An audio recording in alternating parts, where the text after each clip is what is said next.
Moldorian is the closest thing that you're going to get to a Final Fantasy type RPG on a Sega system. The character sprites look like they were ripped from an 8-bit era Square game. Spells are purchased from shops. The battle system is simultaneously action and turn-based. And although the developers at Sega couldn't have known it at the time, the game would later come to share Hitoshi Sakamoto as composer with Final Fantasy XII and the Tactics titles. But that's where the similarities between Moldorian and Final Fantasy stop. Because as much as Moldorian's battle system is inspired by Square's signature ATB mechanic, it's also equally unlike any other system I've encountered.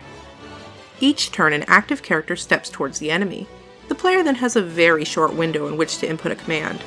If the player hesitates, the character steps back and puts their thumb in their butt instead. I don't know what they suddenly think is more important than killing monsters, but their turn is skipped completely.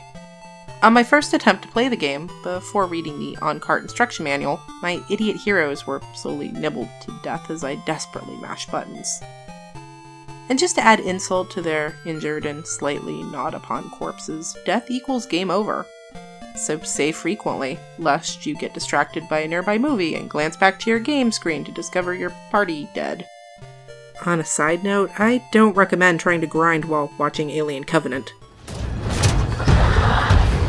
Holy shit! Although the battles are initially strange and scary, casting magic and whacking up the bad guys quickly becomes second nature.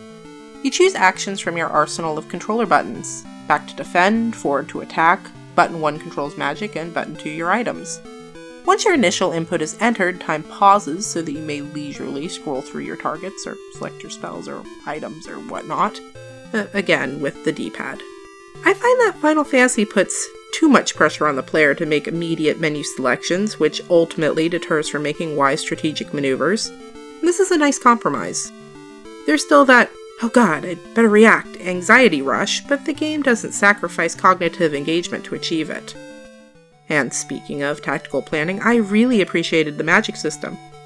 Because spells are purchased, I can stock up on as many different incantations as budget and availability allow. But my sorcerers are only permitted 4 equipped spells in battle. I'm forced to think about which spells I want to use in advance, and consider which may be best suited for upcoming boss encounters. Okay, now that we have all that technical, mechanical malarkey out of the way, let's talk story. I don't know the hero's official name, so we're just gonna call him Chad. Anyway, Chad has a problem. Chad is a pussy. His girlfriend pushes him around, and he's regularly assaulted by the town bully.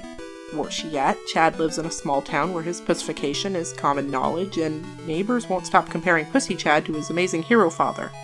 Chad's life sucks, and just when you think Chad's life can get any worse, it does. Chad wants to prove that he's not, in fact, a gigantic pair of wet labia lips, but instead watches on as monsters swoop in and abduct his girlfriend. Good going, loser. There goes the only person in your pathetic existence who ever believed in you. Of course, this is the point at which Chad steps up and marches off to rescue the woman he loves. Oh, wait, no, sorry. Chad is a pussy. Instead, he sits at home and sulks while his father goes off to rescue the girl, and then never comes back. This is Chad's rock bottom, and where our adventure begins. Throughout his journey to man up, Chad gets waylaid by subplots and side quests. Though entertaining, they're not important. Neither are, apparently, Chad's revolving crew of disposable companions who come and go before you really get the chance to know them. But that's okay, because this is Chad's story. Most JRPGs are at their core little more than coming-of-age personal growth odysseys. Bad things happen, an unlikely hero rises to the challenge, and in the face of insurmountable odds, they level up and save the world. It's as if Moldorian is every JRPG distilled to its most common denominator.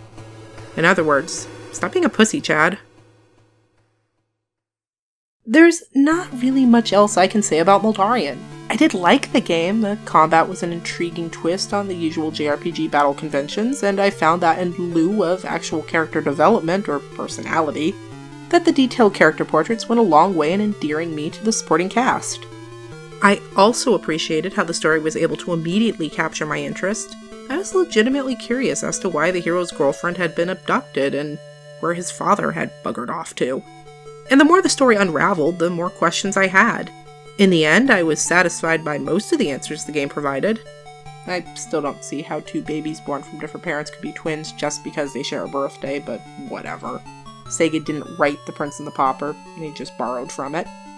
All in all, Moldorian is a quality addition to the Game Gear's small RPG library, and I'm thankful that translator TheMajinZenki and his team of talented ROM hackers took the time and effort to make it playable in English. Thanks, guys!